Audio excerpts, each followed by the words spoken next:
Hola a todos, espero que estéis bien. Hoy otro vídeo hablando un poquito de política. Vamos a hablar del hermano de Pedro Sánchez y vamos a hablar de un caso que mientras más se mira, peor huele. Porque aquí se ha dejado de hablar ya de una anécdota administrativa, ni de un error burocrático, ni de una plaza cualquiera perdida en una diputación provincial. Estamos hablando del hermano del presidente del gobierno, de una plaza pública bajo sospecha, de una administración controlada por el PSOE, de cargos socialistas, de una investigación de la UCO, de aspirantes que dicen que aquello ya tenía dueño, cambios de puesto que parecen demasiado convenientes y de un tribunal que, según cuenta la información del Confidencial, ha sido bastante reacio a permitir que el juicio se acercara demasiado al nombre del presidente, Pedro Sánchez. Y eso es lo primero que hay que decir. Pedro Sánchez no es la persona acusada en este procedimiento, estamos de acuerdo. Pero eso no significa que su figura no sea políticamente fundamental para poder entender el caso. Porque si el acusado no fuera su hermano, si David Sánchez no se apellidara Sánchez, si no estuviéramos hablando del hermano del presidente del gobierno, probablemente este asunto no tendría la dimensión que está teniendo. Pero precisamente por eso la tiene, porque el apellido no es un detalle menor, es el centro político del asunto. Si os gusta este tipo de contenido, os podéis suscribir, darle a like y activar la campanilla para que os lleguen las notificaciones. Sé que últimamente todo el mundo se enfada conmigo. Los boxeros se enfadan porque critico a Vox. Los peperos se enfadan porque critico al PP. Los del PSOE se enfaden porque critico al PSOE. Y los de Podemos ni siquiera hablo de ellos porque es un partido muerto. Así que, si os disgusta esto, me alegro, porque ser ultras de un partido político demuestra una falta de inteligencia tremenda. En cualquier caso, Manos Limpias ha pedido que se exhibieran las declaraciones anteriores de David Sánchez ante la jueza Beatriz Viedma, porque según la acusación, el hermano del presidente se había dejado demasiadas cosas en el tintero durante su declaración. El presidente del tribunal accedió, pero cuando supo que el vídeo duraba 1 hora y 20 minutos, reaccionó sorprendido. Y estamos hablando de aquellas imágenes tan comentadas en las que David Sánchez ni siquiera sabía ubicar su propio despacho, imagínense.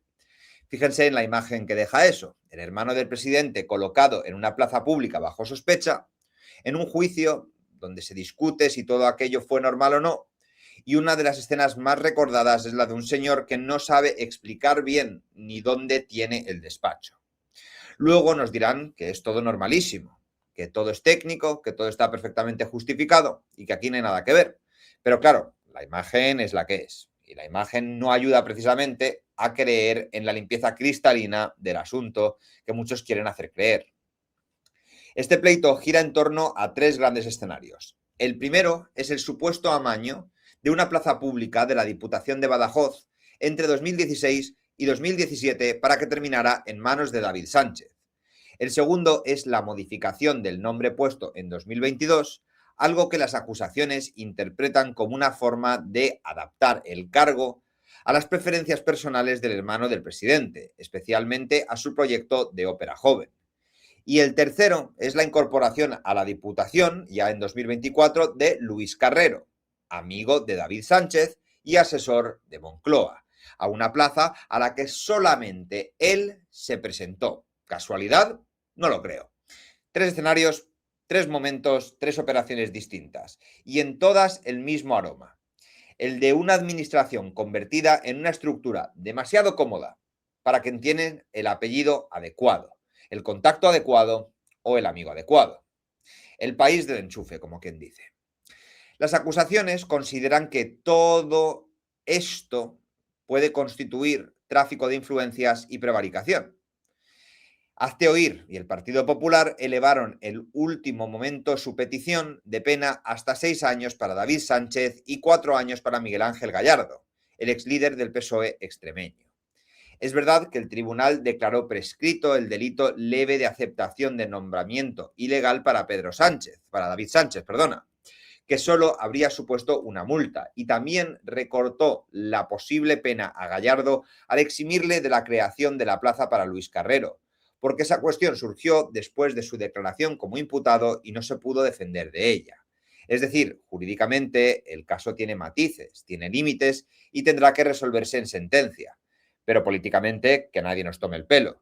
Lo que se ha visto es lo suficientemente grave como para que cualquier ciudadano normal sienta vergüenza, rabia y asco ante esta forma de entender lo público, que lo pagamos todos. Porque el gran ausente de este juicio ha sido Pedro Sánchez, el elefante en la habitación, como dicen los ingleses, el nombre que sobrevuela todo, pero que apenas se ha pronunciado porque el tribunal no lo ha permitido en varias ocasiones, y esto es tremendamente significativo. Las acusaciones sostienen que a David Sánchez le crearon una plaza a medida en la Diputación de Badajoz por ser el hermano del líder socialista. Entonces, la pregunta es inevitable. Si esto va de un posible tráfico de influencias, ¿de qué influencias estamos hablando? Si no se puede explorar la relación con Pedro Sánchez, su entorno político y de sus contactos en Extremadura. La abogada de Vox lo resumió con una frase bastante clara. Si esto va de tráfico de influencias, ¿de qué influencias hablamos? Y esa es la cuestión. Y siento tener que dar la razón a cualquier cosa que tenga que ver con Vox. Pero si una investigación sobre un posible favor al hermano de Pedro Sánchez no puede tratar a Pedro Sánchez como si fuera un señor que pasaba por allí, la jueza Beatriz Viedma había dejado escrito en su auto que Pedro Sánchez había visitado varias veces en Badajoz antes de la creación de la plaza y que por razón de su cargo y de su pertenencia al partido, él y su entorno cercano podían tener relaciones estrechas con miembros del PSOE en Extremadura con capacidad para influir en las personas competentes para crear el puesto. Esto es muy importante. No estamos hablando de una ocurrencia de tertulia, no estamos hablando de un comentario de barra de bar, estamos hablando de una línea marcada por la jueza instructora.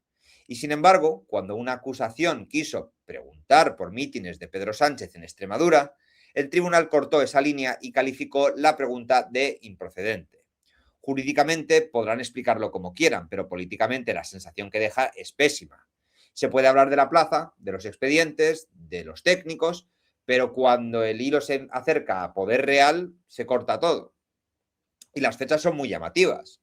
El abogado de Lustitia Europa quiso preguntar por dos mítines de Pedro Sánchez en Don Benito y en Cáceres, celebrados los días 8 y 9 de mayo de 2017.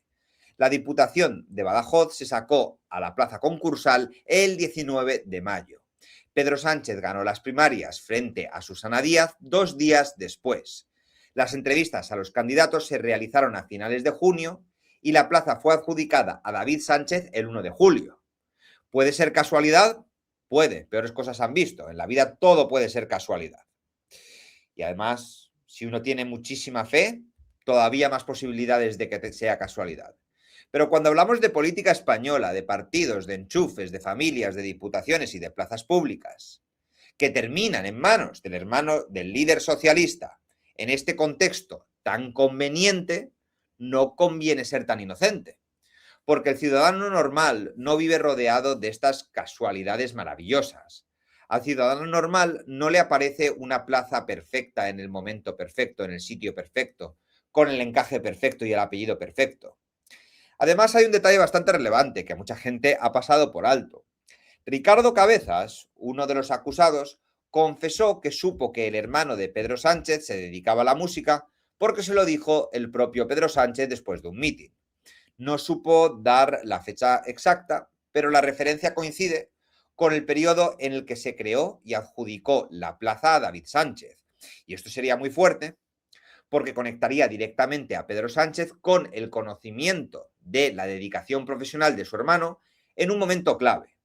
No digo que esto pruebe por sí solo ningún delito, porque la realidad es que no lo prueba, pero políticamente es oloroso, porque desmonta esa especie de ficción según la cual Pedro Sánchez sería una figura completamente ajena, un fantasma sin relación alguna con lo que estaba pasando. Según este testimonio, Pedro Sánchez habló de la profesión musical de su hermano con alguien del entorno político extremeño en el periodo relevante del caso. Y luego resulta que la plaza pública acaba en manos de ese hermano músico. ¿Otra casualidad? Otra más. También es llamativo que el tribunal frenara varios intentos de las acusaciones de evidenciar la militancia socialista de funcionarios a los que las defensas habrían presentado como perfiles técnicos. Y esto, sinceramente, tiene mucha importancia política, porque una cosa es que alguien sea técnico y otra muy distinta es que su contexto político sea irrelevante. Si una administración controlada por el PSOE toma decisiones que benefician al hermano del líder del PSOE, no parece absurdo querer saber si los supuestos perfiles técnicos también tenían vinculación política con el partido. Pero el tribunal fue reacio a todo lo que oliera a política. Incluso llegó a verbalizar la nula relevancia de la declaración de un dirigente de Podemos que ya en 2017 había advertido un posible trato de favor al hermano de Pedro Sánchez. Una vez más, urticaria me da tener que darle la razón a Podemos, pero cuando tienen razón la tienen. Y en este caso la tenían. Y me parece especialmente importante porque demuestra que las sospechas no nace por una campaña de la derecha. Ya en 2017 había gente alertando de que aquello podía oler a trato de favor. Y luego está el testimonio de Cristina de Frutos, una aspirante a la misma plaza. Y este es uno de los momentos más delicados del caso, porque durante la investigación, el diario El Confidencial localizó a varios aspirantes a la plaza de coordinador de actividades de los conservatorios. Algunos no quisieron hablar, otros hablaron pero pidiendo anonimato, y allí aparece una persona que aceptó dar la cara, Cristina de Frutos. Ella declaró ante el tribunal que 2 días antes de presentarse al concurso le dijeron que ni se molestara porque la plaza era para David Sánchez. A pesar de ello, acudió porque alguien de la Diputación le dijo que estaba muy bien considerada. Pero según su versión, al llegar allí se dio cuenta de que no. Dice que la despacharon en 15 minutos sin preguntarle absolutamente nada sobre su proyecto. De ser cierto lo que dice Cristina de Frutos, estaríamos ante un proceso selectivo convertido en una especie de teatrillo, unos aspirantes utilizando como decorado y una plaza pública que antes de resolverse ya tenía destinatario. Ahora bien, hay que contar también lo que dicen las defensas. No podemos solamente tomar una dirección. Uno de los acusados, Manuel Candalija, dijo que Cristina de Frutos se presentó con un proyecto que era un simple esquema de 1,5 folios y añadió que decía hablar inglés y portugués, pero que no presentó certificados que lo acreditasen. Las defensas también atacan su testimonio porque ella no aportó el mensaje en el que supuestamente le advertía de que la plaza estaba dada, y porque la persona que supuestamente se lo dijo, Antonio Luis Suárez, responsable del Conservatorio de Plasencia, luego declaró al diario El Español que ella lo había interpretado mal y que él nunca dijo que la plaza estuviera amañada.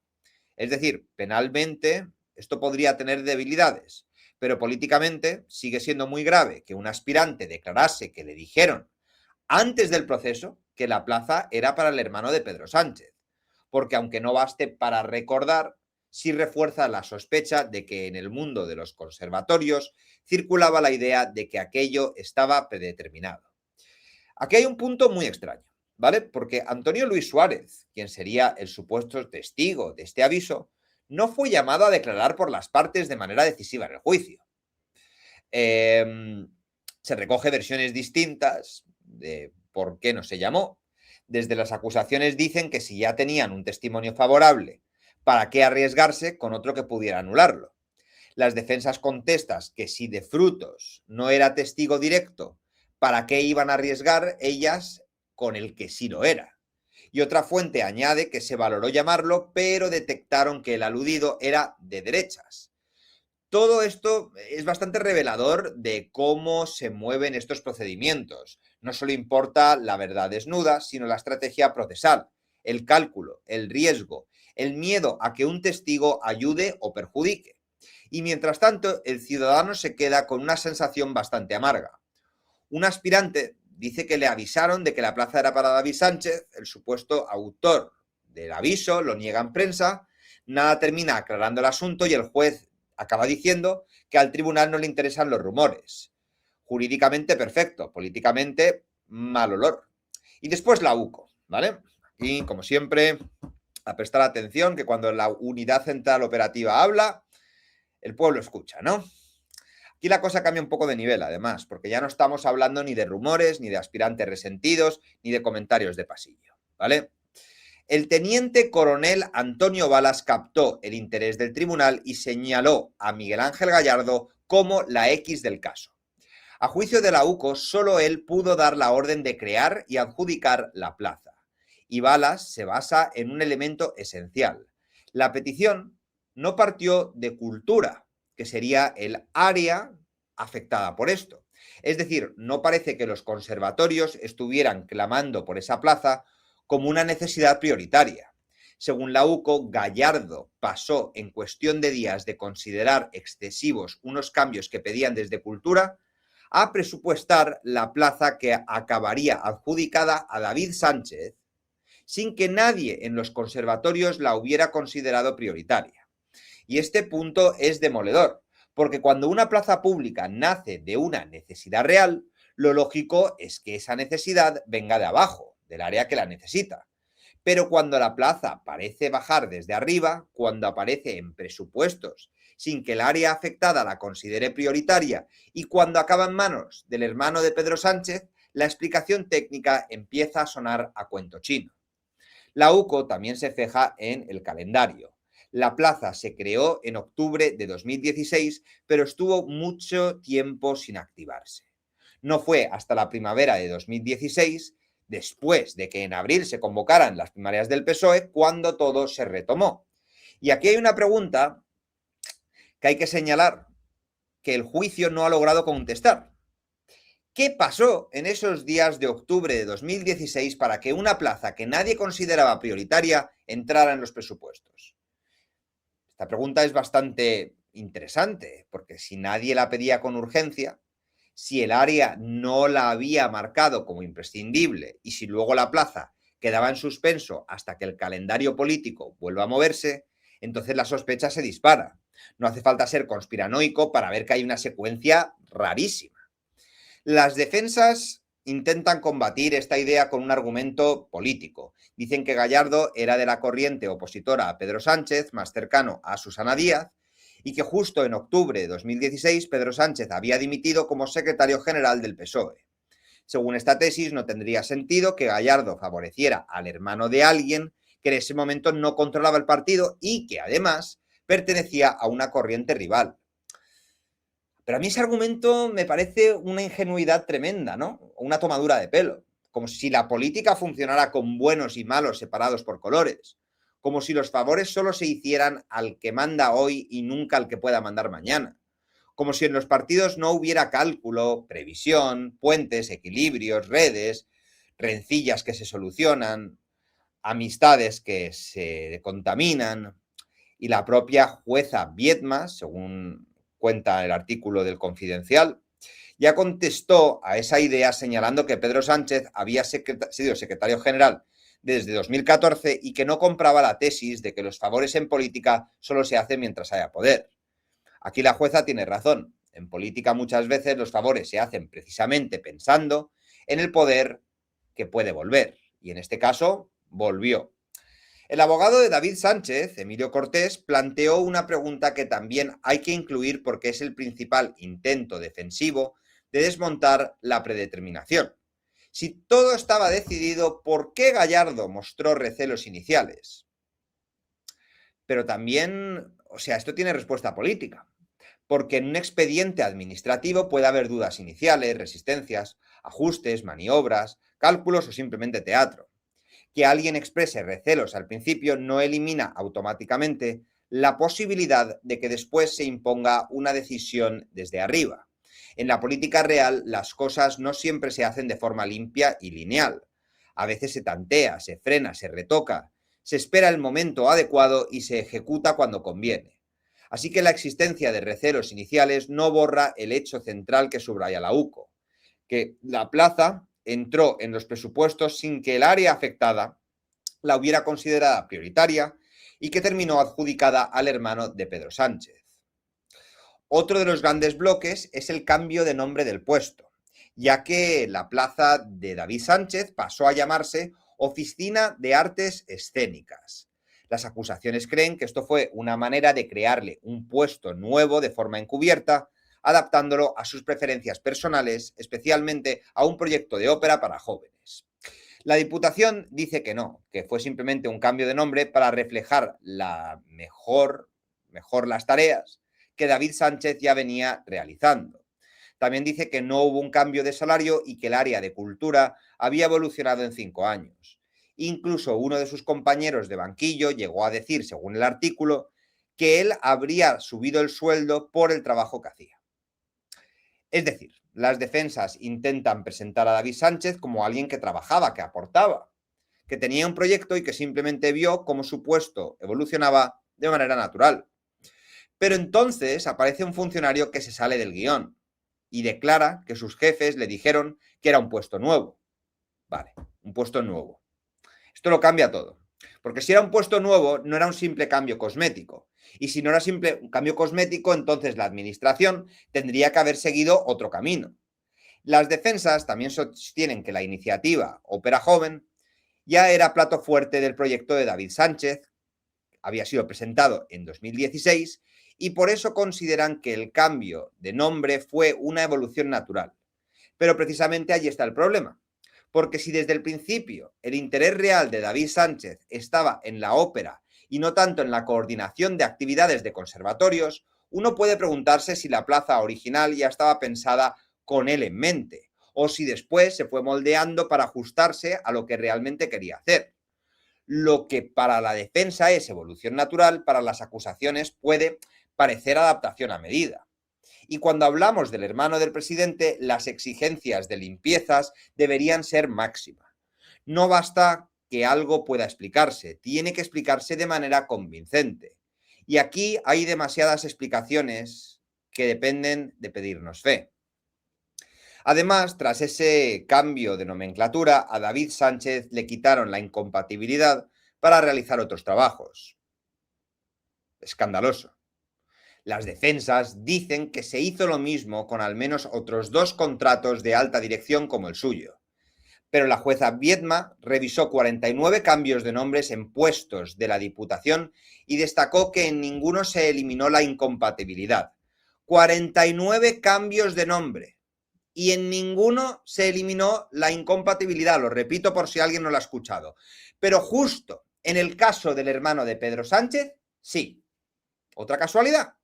Otro detalle técnico, otro ajuste administrativo más que conveniente. Otra excepción que casualmente beneficia al mismo de siempre. Y es que esto funciona así. Si miras cada pieza por separado, siempre te dicen que hay una explicación. Pero cuando miras juntas todas las piezas, lo que aparece es un cuadro absolutamente indecente. Y luego llegamos al tercer escenario, Luis Carrero, amigo de David Sánchez y asesor de Moncloa. Según el artículo, la Diputación incorporó a este amigo de David Sánchez en 2024 y solo él se presentó a la plaza. Solo él. Qué competición tan dura, ¿verdad? Igualdad de oportunidades. Qué proceso tan abierto y vibrante. Al parecer, a David Sánchez se le conocía en los correos intervenidos por la UCO como el hermanito, porque así se referían al hermano del presidente. Y la defensa de Carrero intentó demostrar que eso no significaba nada, que él llamaba hermanito a todo el mundo. Para ello pidió interrogar a un amigo de ambos y a su exmujer. Pero claro, la jugada les salió como una patada en las pelotas. El amigo dijo que sí, que Carrero utilizaba esa expresión de manera habitual, pero a medida que avanzaron las preguntas quedó claro que no eran tan amigos, porque no sabía exactamente en qué pelotas consistía el trabajo de Sánchez, ni qué óperas había dirigido, ni en el trabajo de Carrero de Badajoz, ni si colaboraba con el hermano del presidente en temas musicales. Al final reconoció que tenían una relación de hacer senderismo en la montaña, ojo.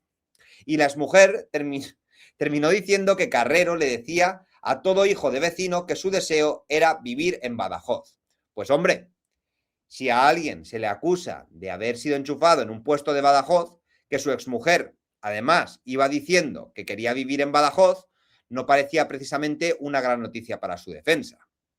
Además, las caras de algunos de los abogados de las defensas eran de estar pegándose un tiro en el pie. Y no me extraña, porque a veces las defensas intentan tapar un agujero y abren otro. Quieren demostrar que hermanito era una expresión sin importancia, pero acaban dejando una imagen bastante torpe. Quieren presentar el caso como normal, pero cada testimonio añade matices cada vez más extraños. Quieren convencernos que todo fue una sucesión de decisiones técnicas, pero aparecen familiares, amigos, asesores, correos, expresiones, plazas con un solo candidato, cambios de nombre, incompatibilidades eliminadas y calendarios políticos imposibles de ignorar. Al final, lo que queda es una sensación de país podrido. No porque haya una sentencia condenatoria todavía, sino porque todo recuerda demasiado a la España de siempre. La del enchufe, el apellido, el amigo, el partido y la puerta lateral. Respetar la presunción de inocencia no significa hacer el idiota. La presunción de inocencia significa que nadie debe ser condenado penalmente sin pruebas suficientes y sin una sentencia firme. Por supuesto. Pero la presunción de inocencia no significa que los ciudadanos tengamos que apagar el cerebro, dejar de opinar o fingir que todo esto es normal. Políticamente esto es un escándalo. Moralmente es una puta vergüenza. Estéticamente, de la imagen del país, devastador. Porque Pedro Sánchez y su entorno llevan años dando lecciones de limpieza, de regeneración, de decencia, de igualdad, de defensa de lo público y de superioridad moral.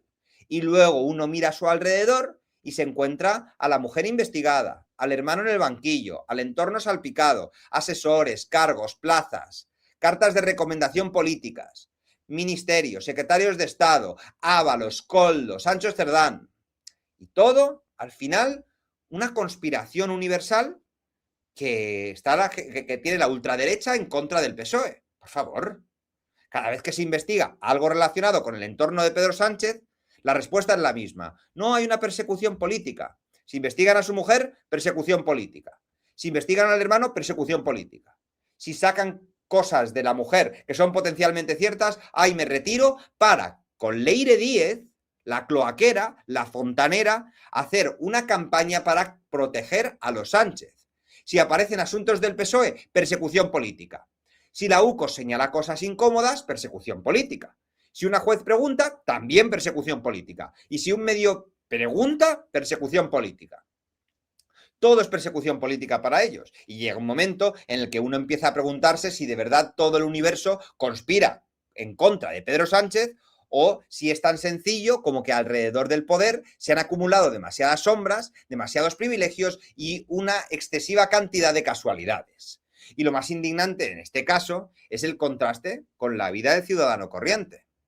Porque mientras los españoles normales tienen que estudiar, opositar, mandar currículums, hacer entrevistas, justificar idiomas, demostrar experiencia, competir con cientos de personas, aceptar sueldos de miseria y aguantar procesos de selección humillantes, con algunas veces hasta 3 entrevistas, aquí vemos un caso donde el hermano del presidente acaba en una plaza pública rodeada de circunstancias rarísimas. Y luego se nos pide confianza.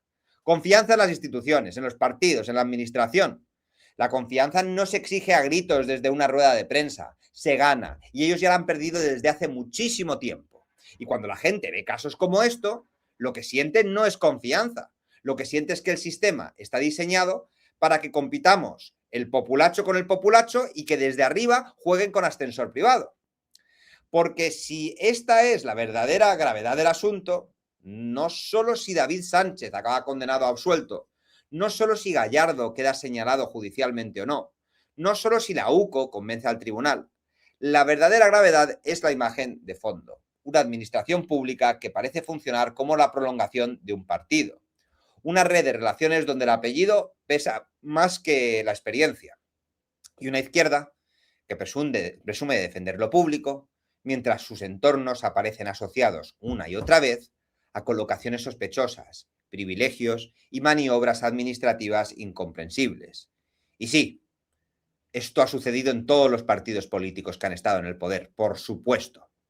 Organizaciones criminales, el Partido Popular, el Partido Socialista, Vox, Podemos, todos asquerosos, todos horrorosos. España tiene una tradición larguísima de enchufismo, clientelismo y colocación política.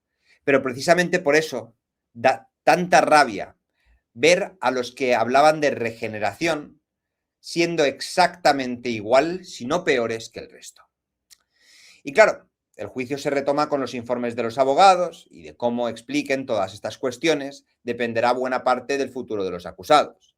Pero pase lo que pase judicialmente, el juicio político ya existe y es demoledor. Porque sabemos que el hermano del presidente se ha beneficiado por una plaza pública bajo sospecha a una diputación socialista dando explicaciones que no convencen a nadie, a una UCO señalando que aquello se gestó arriba, a un aspirante diciendo que le avisaron que esa plaza ya la tenía el hermano del presidente, y a un amigo del hermano del presidente acabando también en Badajoz en una plaza a la que solo se presentó él. Si todo esto es normal, entonces lo anormal sería ser un ciudadano corriente. Al final, la pregunta es ¿qué estarían diciendo hoy Pedro Sánchez, el PSOE y sus ministros y toda su maquinaria mediática? Y la respuesta lo sabemos todos. Estarían hablando de haber sido otro partido, de corrupción institucional, de mafia, de caciquismo, de redes clientelares, de vergüenza democrática y de asalto a lo público. Pues muy bien, apliquemos el mismo rasero, porque la decencia no depende del carné del partido, estáis todos igual de podridos, o no debería de depender. Y aquí, se mire por donde se mire, la decencia sale bastante mal parada. No sé qué opináis vosotros acerca de todo este escándalo, en mi opinión, pero os voy a leer en la caja de comentarios, como siempre. Gracias por estar allí. Nos vemos en el próximo vídeo aquí en A Prueba con Nota Alta. Muchas gracias.